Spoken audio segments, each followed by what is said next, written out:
ponto de exclamação, né? Para chamar a atenção. Deus, tá? Amor. E nessas reticências a gente pode colocar muitas coisas relacionadas ao amor de Deus, certo? Como é um tema, a gente não coloca essas coisas, coloca Deus, reticências, e coloca aqui justiça. Deus, amor e também justiça. Muito bem. Onde é o texto que nós vamos ler? Abra sua Bíblia em Gênesis capítulo 15. Eu quero que dê um glória a Deus, só quem gosta de texto bíblico, dê um glória a Deus. Então fique em pé, vamos ler comigo. Gênesis capítulo 15, de 1 a 8. A leitura que eu vou fazer, não sei se dá para colocar aí na tela, acho que não, né? Por conta de estar ocupado, não é isso, né? Muito bem, então vamos lá. Gênesis 15.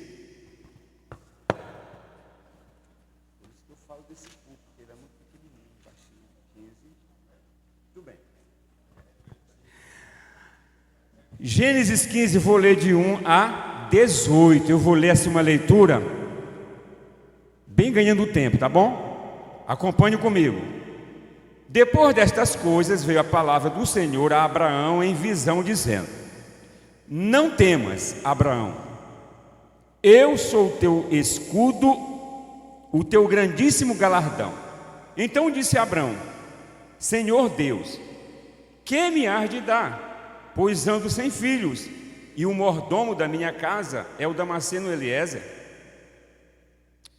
Disse mais Abrão: eis que não me tens dado filho, e eis que um nascido da minha casa será o meu herdeiro. E eis que veio a palavra do Senhor a ele, dizendo: este não será o teu herdeiro, mas aquele que de tuas entranhas sair, este será o teu herdeiro. Então o levou para fora e disse: olha agora para os céus e conta as estrelas, se a podes contar. E disse-lhe: assim será a tua descendência. E creu ele no Senhor, e o imputou-lhe isto por justiça. Disse-lhe mais: eu sou o Senhor que te tirei de Ur dos Caldeus, para dar-te a ti esta terra, para herdá-la. E disse ele: Senhor Deus, como saberei que hei de herdá-la? E disse-lhe: toma uma bezerra de 3 anos, uma cabra de 3 anos, um carneiro de 3 anos, uma rola e uma pombinha. E trouxe-lhe todos estes e partiu-os pelo meio, e pôs cada parte deles em frente da outra, mas as aves não partiu. As aves desciam sobre os cadáveres, Abrão, porém, as enxotava.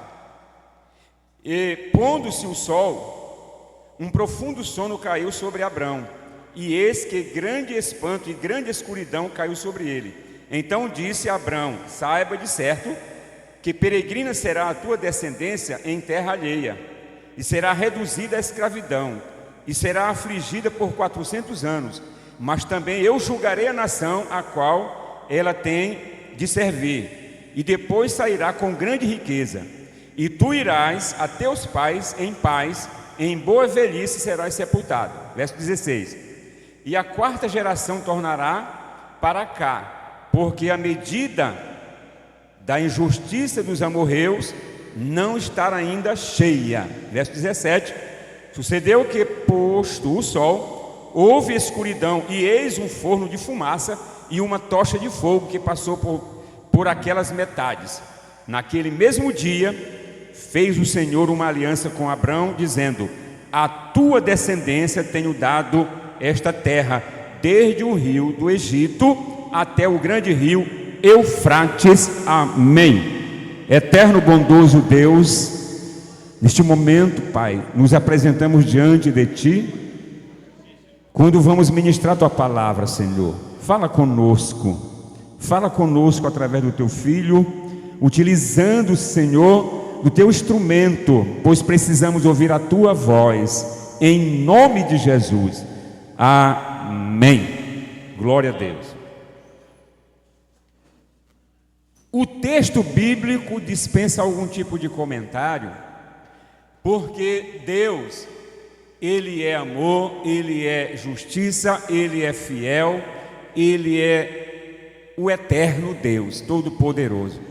Nunca falhou, nunca falhará. Nada que Ele prometeu deixou de cumprir. Se porventura Ele prometeu alguma coisa para alguém e não cumpriu, não é porque Ele não quis, não é porque Ele falhou, não é porque Ele não teve condições de cumprir. Todavia, é possível que isto aconteça? Sim, mas quem falhou? O homem. Nunca, jamais Deus deixará de cumprir sua promessa. Neste texto que nós lemos, nós observamos algumas coisas. Por isso eu tirei este texto para trazer à luz desta ministração estas duas verdades sobre Deus, que Ele é amor e Ele é também justiça. Observe uma coisa: Deus havia prometido para Abrão, ainda não era Abraão, ainda era Abrão, e Abrão, estava inquieto com isso, porque ele observava para a sua realidade, e eu chamo isso de visão natural. Nós vamos ver dentro desta ministração acerca disto. Uma visão natural é quando eu observo ao meu redor e vejo que as minhas forças, elas são limitadas, e pela minha própria força ou pela minha própria capacidade é impossível realizar algo. Era assim que Abrão estava observando. Por quê? Porque a promessa de Deus era que ele seria pai de muitas nações, é que ele seria grande, é que ele seria próspero. E ele olha para as suas impossibilidades. Por quê? Porque ele não tinha filhos.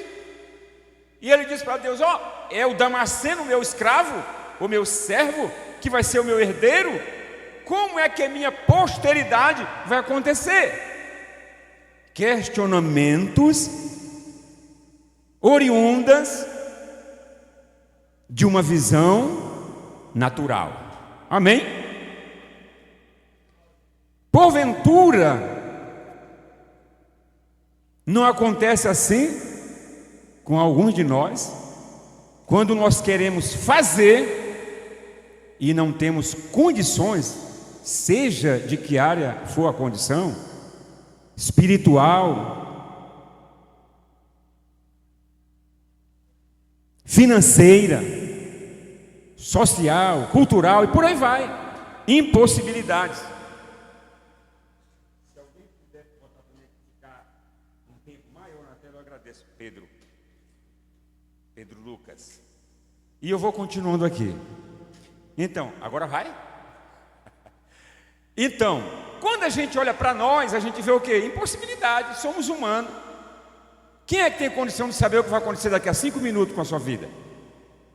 Tem condição? Daqui a 5 minutos vai acontecer tal coisa assim? Não, nós não somos visionários. E mesmo o visionário, ele pode até ver, mas ele não tem capacidade de fazer cumprir, porque todo o poder está em Deus. Aleluia! Todo o poder pertence ao Senhor.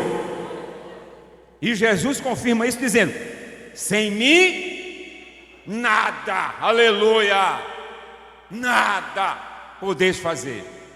Pastor, eu quero subir ali naquela parede e colocar um tijolo lá em cima. Eu posso fazer isso? Pode, mas você precisa de quê? De andaime, de plataforma, de uma escada para subir. E quando estiver lá em cima tem que estar amarrado com um cinto de segurança, porque senão o vento pode derrubar. Amém? Glória a Deus.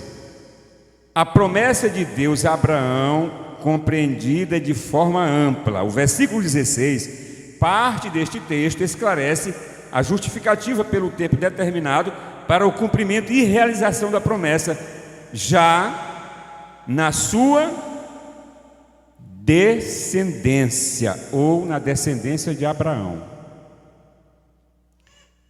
Como assim uma compreensão ampla? É porque geralmente nós somos imediatistas, não é assim? Quem tem um celular, um aparelho aí, o iPhone, de um tipo de geração, quando sai um lançamento, esse aqui já ficou velhinho, já não presta mais, a gente já olha com indiferença para ele, porque já quer o atualizado, não é assim? É ou não? Nem sempre, né? Porque não dá, né, irmã Érica? Às vezes não dá, né? Mas quando a gente tem, a gente quer logo outro, porque a atualidade, a atualização, resposta imediata. É assim que nós queremos. Senhor, tu não me disseste que ia fazer isso comigo? Por que não aconteceu, Pedro Lucas? Por que não aconteceu, Senhor? Não era para ontem, Deus? Mas não, com Deus não é assim, irmão Antônio. Com Deus a gente semeia e a gente faz o quê? Rega e coloca os adubos e espera a chuva para fazer a colheita. E ainda tem que ter bom cliente, ainda tem cliente que ainda quer pagar mal. Tem um tempo de espera. Tem um tempo de espera. Por isto colocamos que é uma visão ampla da promessa de Deus. Eu tenho que aprender a entender as coisas espirituais de uma forma ampla, não reduzida. Não é assim? Quando a gente pega um versículo fora do contexto, é possível que a gente entenda de uma forma errada. Eu não sei se não estou lembrado se é capítulo 15 de Coríntios, verso 16, não estou lembrado se é, que o apóstolo Paulo fala sobre a ressurreição, né, aquela questão, a ressurreição de Cristo. Aí tem um versículo que diz assim: e todos os que morreram em Cristo estão perdidos. É um versículo isolado, dentro de um texto, um contexto. Mas o versículo, só o versículo diz assim: mas os que morreram em Cristo estão perdidos. E aí, se eu leio esse versículo e fico com a interpretação dele isoladamente, acabou a esperança. Acabou, está todo mundo perdido. Entendeu? Então eu não posso pegar a palavra de Deus e pegar na forma reduzida e querer tirar as interpretações. Tem que ter uma visão 15:16, né? Uma visão ampla das coisas de Deus. O Senhor fez promessa para Abraão, mas o Senhor estava já analisando pela visão espiritual, não era pela visão natural. E Deus estava querendo colocar no coração de Abraão uma visão excelente, uma visão espiritual. Por enquanto, Abraão via quem? A sua casa, a sua esposa estéril, o seu escravo, a sua fazenda, mas não tinha descendência.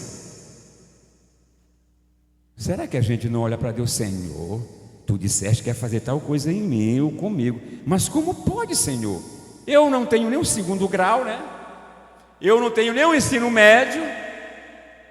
Senhor, ainda não decidi nem o que eu quero de verdade, e tu diz que eu vou ser um médico. Glória a Deus.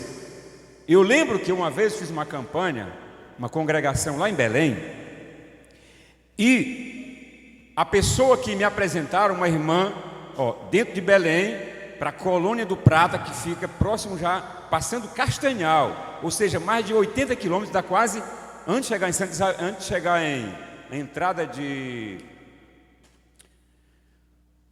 esqueci agora, é 110 quilômetros, quase 150 quilômetros. Essa pessoa me apresentada, um colega pastor: olha, essa irmã é assim, assim, ela vai ministrar. Tá. Ela foi ministrar na nossa congregação, uma campanha, e terminava com o departamento de senhoras.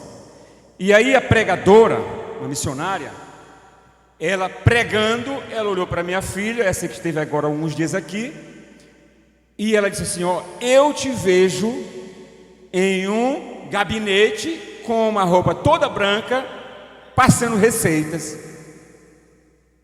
E ela disse: mas como vai acontecer isso?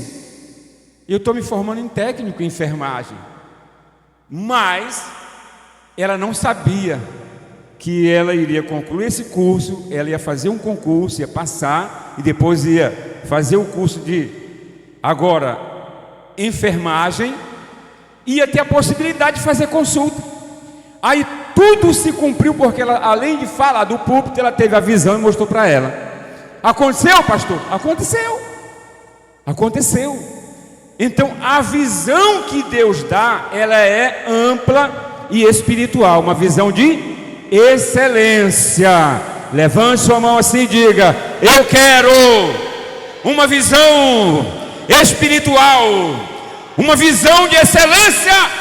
Aleluia! Eu também quero uma visão de excelência. É possível que o tempo e a incompreensão dos desígnios do Senhor estejam frustrando aos que têm promessa.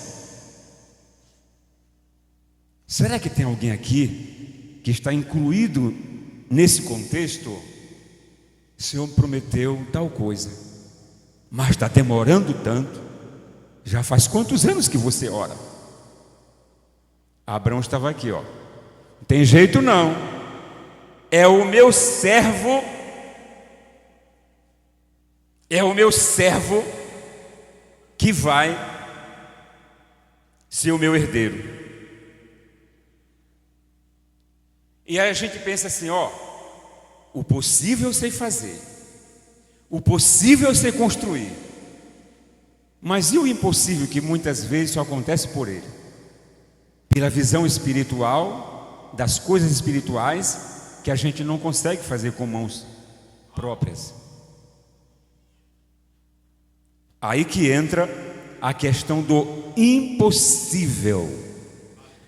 E aí coloca-se assim, ó: o impossível aos olhos naturais, é o versículo 2.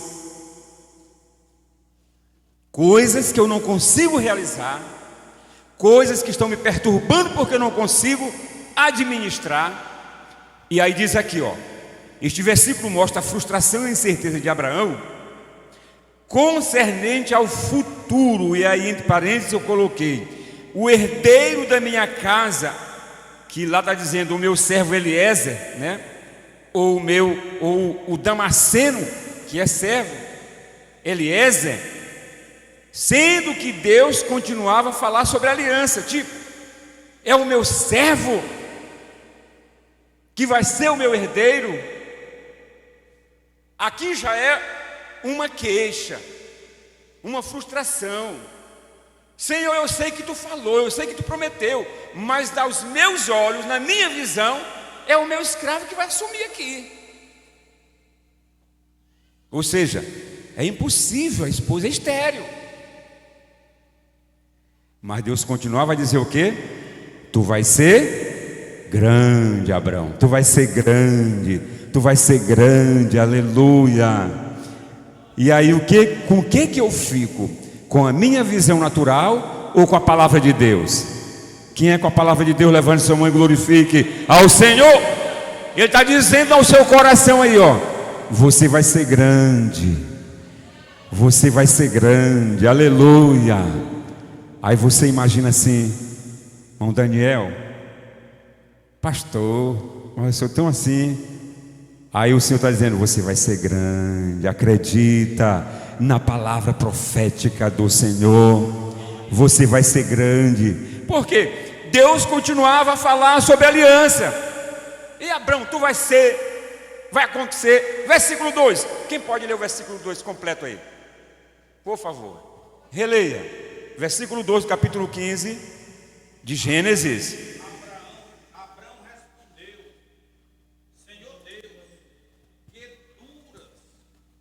Se continuo sem filho, e o herdeiro da minha casa é Damasceno Eliezer, Quem me dará? Quem me dará? O que tu me dará, Senhor?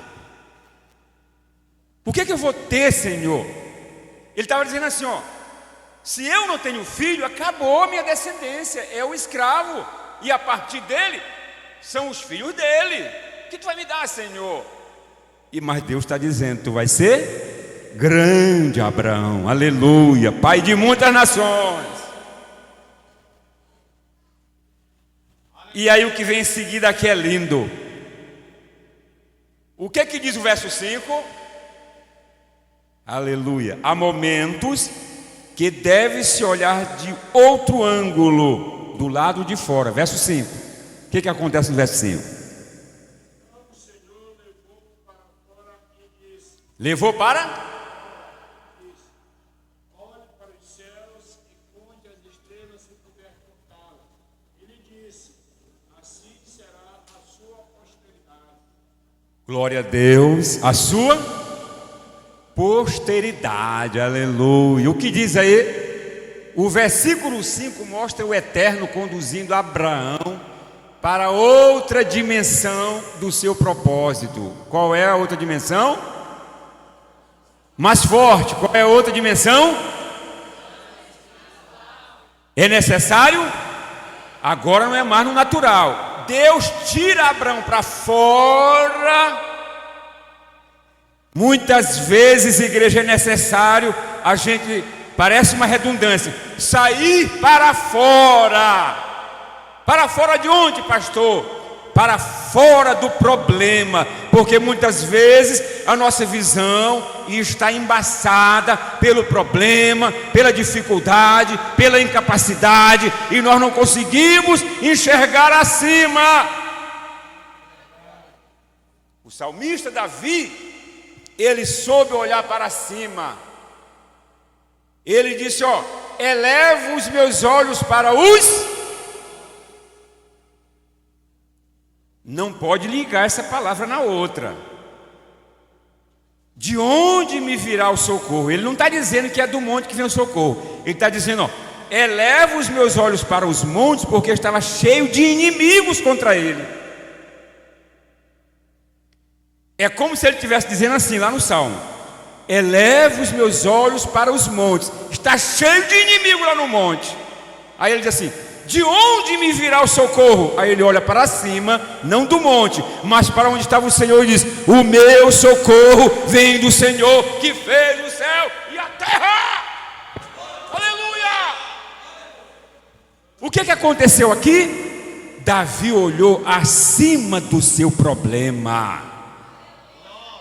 Deus tira Abraão daquela situação de conflito, de incerteza, e traz para fora e diz assim: olha para o céu. Olha para o céu. E o que mais? Conta as estrelas do céu, se as pode contar. Tu é capaz de contar? Claro que ele, se respondesse, diria: não, Senhor, pois assim será a tua descendência. Não é do Eliezer, é a tua descendência.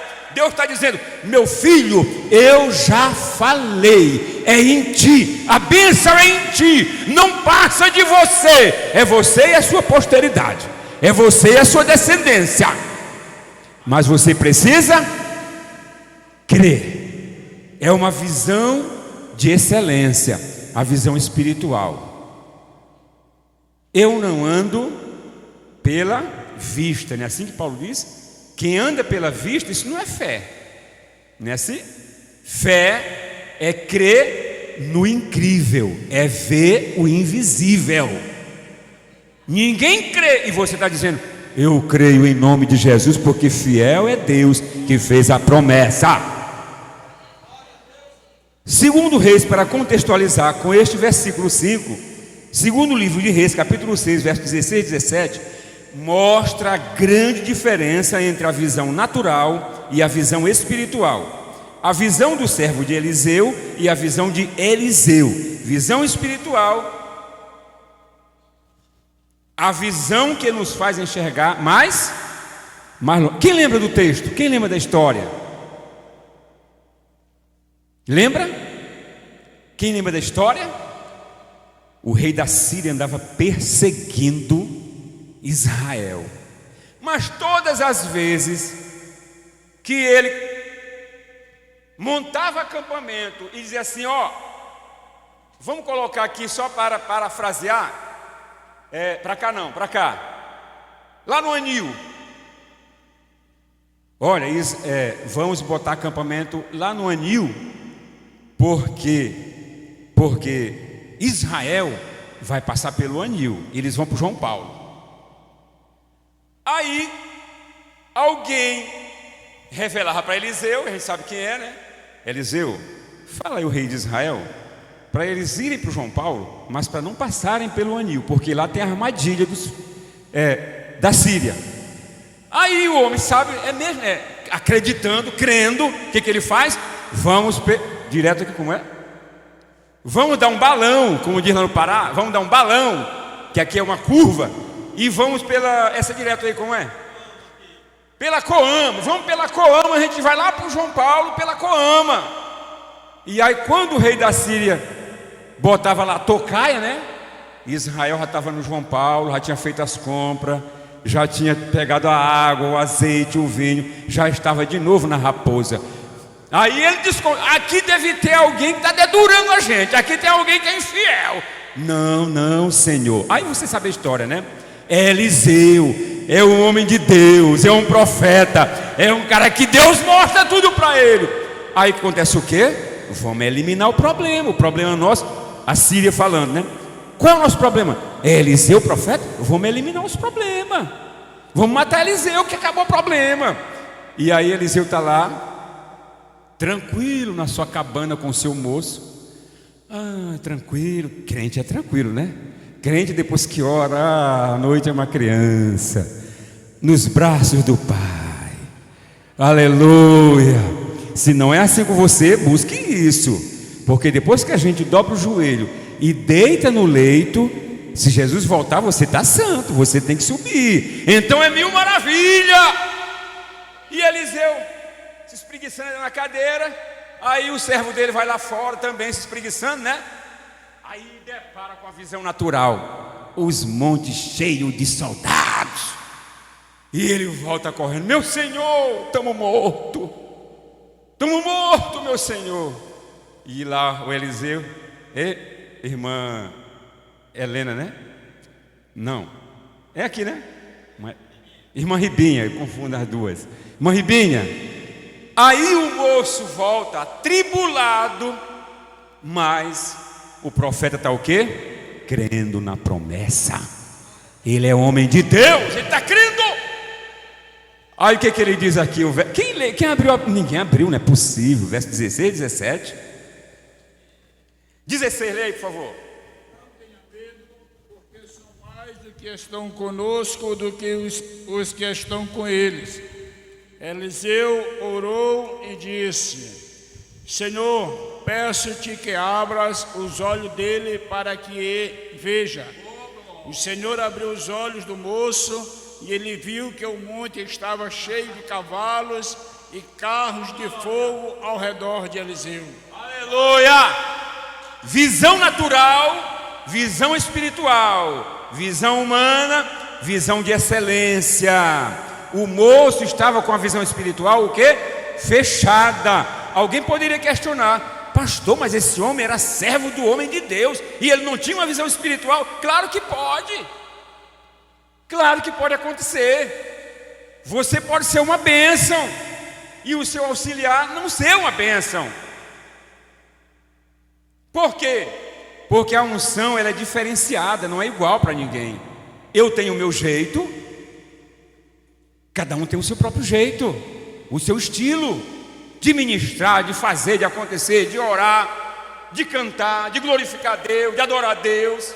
Agora, estamos falando aqui de algo muito essencial. É da minha crença, da minha fé. Eu posso ficar aqui preso em minha visão natural, ou eu posso pedir ao Senhor que me dê visão de excelência, visão espiritual. Pastor Bino, o que é que o senhor diz uma coisa na prática para que a gente entenda isso? Essa congregação, eu vejo ela pronta pelos olhos da fé.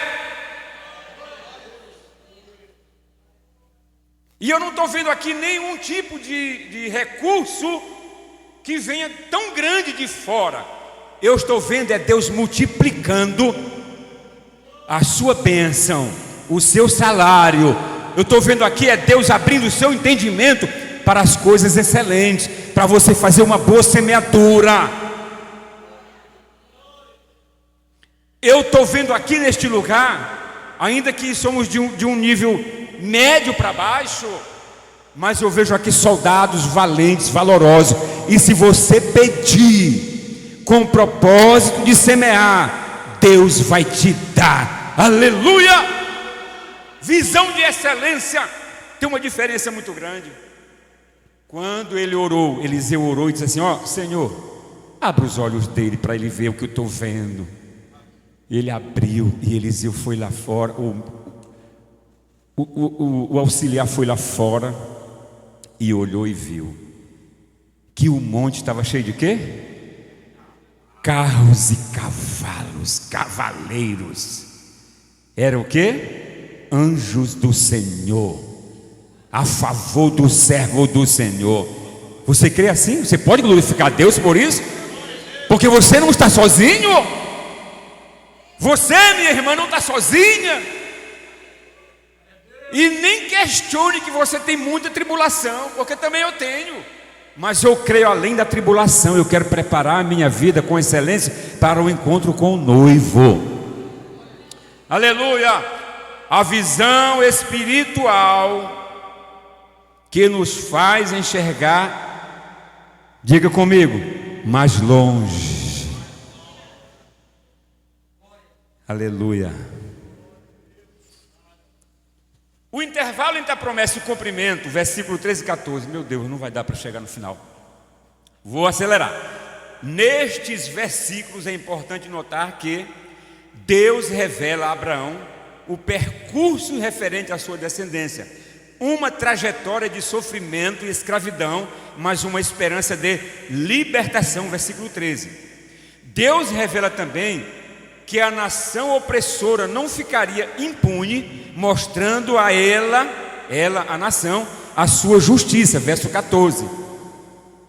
É aquele que ele diz assim, ó: Abraão, importa que a tua descendência vá para uma terra estranha, alheia, vai ser escravizada, vai sofrer, mas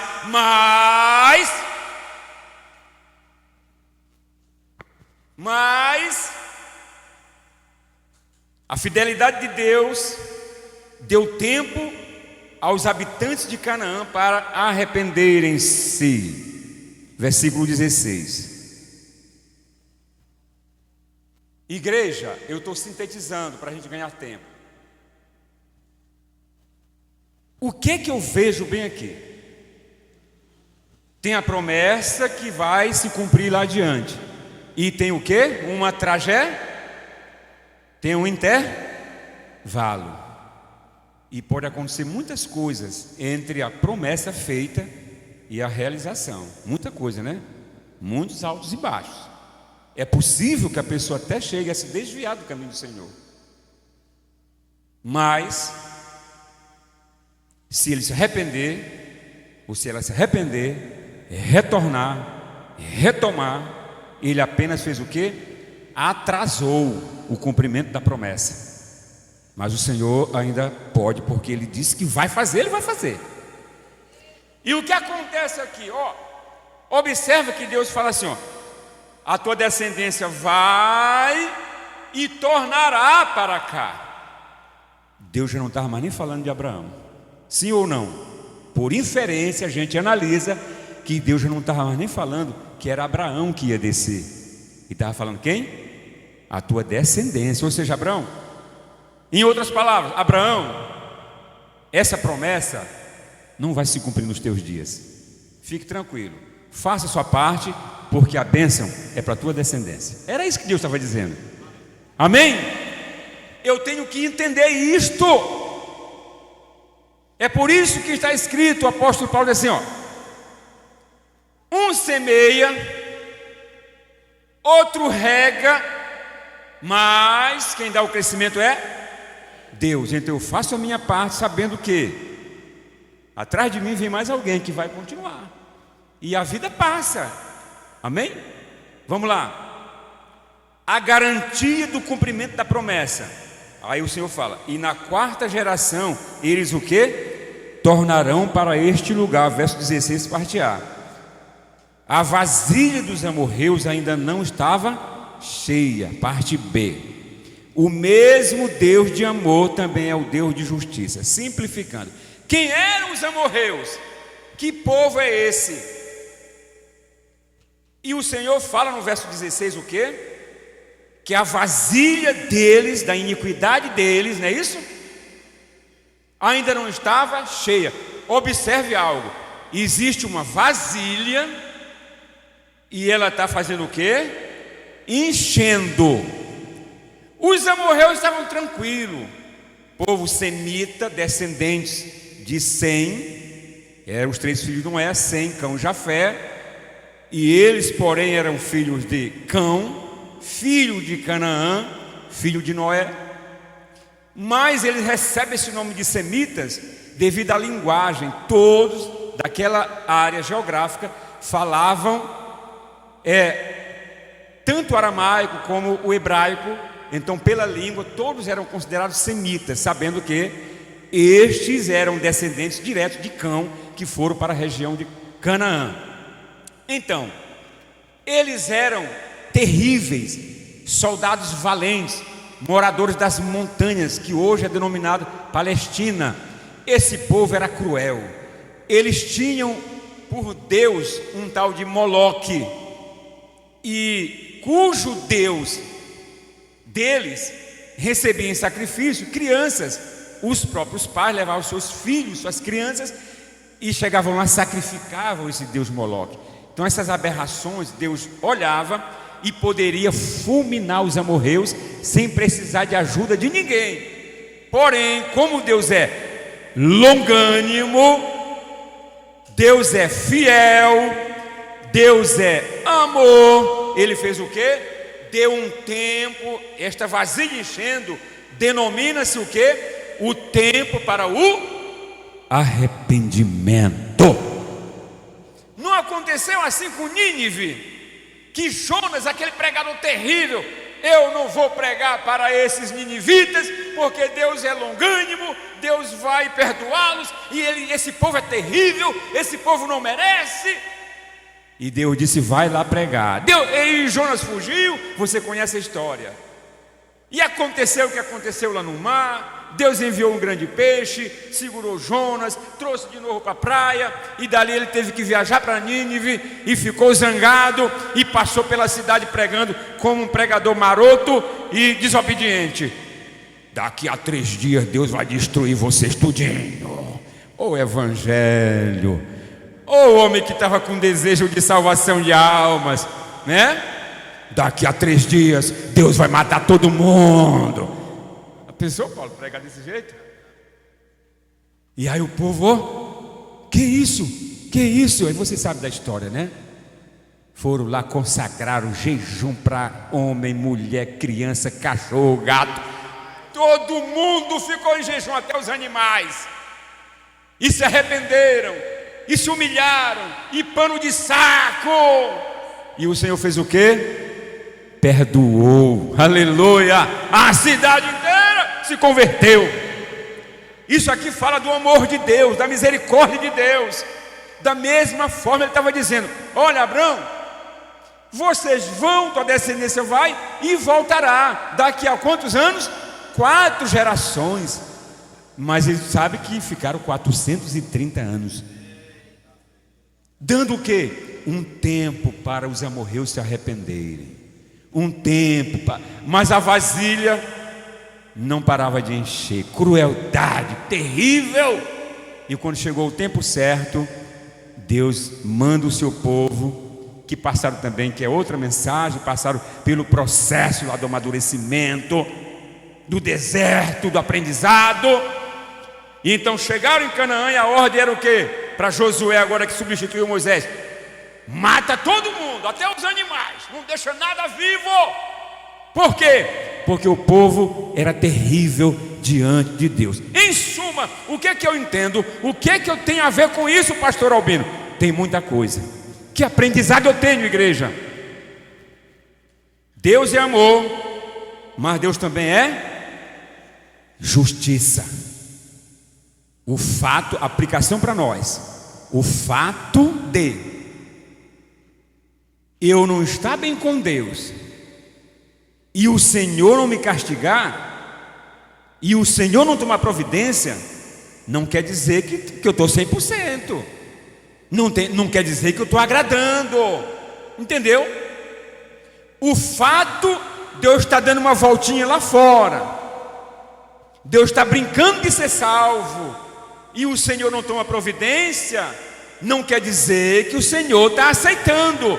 A vasilha está A vasilha está enchendo. E um momento, como diz a linguagem mais próxima, um dia conta. E o que eu devo fazer? Olhar para essas questões, analisar que o Deus que fez a promessa é o Deus que cumpre. O Deus que nós servimos é um Deus que Ele é amor, mas é um Deus também que é justiça. Ele queria trazer o seu povo para herdar a terra, mas Ele não podia expulsar aquele povo dali enquanto não se completasse o limite. Deus estava dizendo: vocês se arrependam,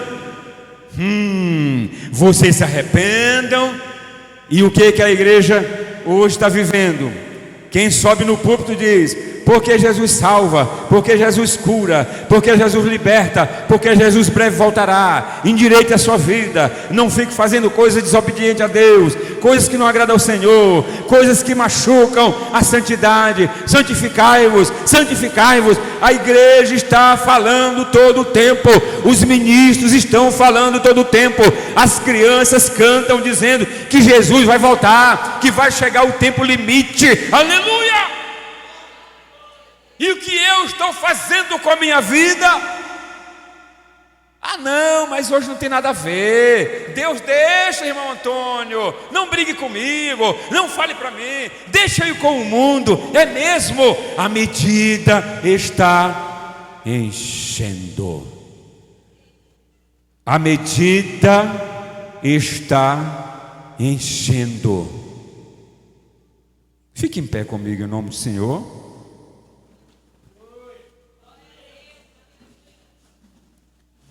A fidelidade de Deus ainda dá tempo aos homens para que se arrependam. Deus poderia fulminar o homem, pecador, devasso, terrível, mas Ele dá um tempo, esperando, a paciência de Deus, esperando. Venha, venha, eu estou esperando. Eu estou aguardando. Hoje é um dia que Deus está aguardando. Tem alguém que deseja vir? Tem alguém que porventura está precisando, que essa palavra falou ao coração? Meu Deus, o que eu estou fazendo? Venha aqui à frente. Meu Deus, o que eu estou fazendo com a minha vida? Meu Deus, está me dando oportunidade.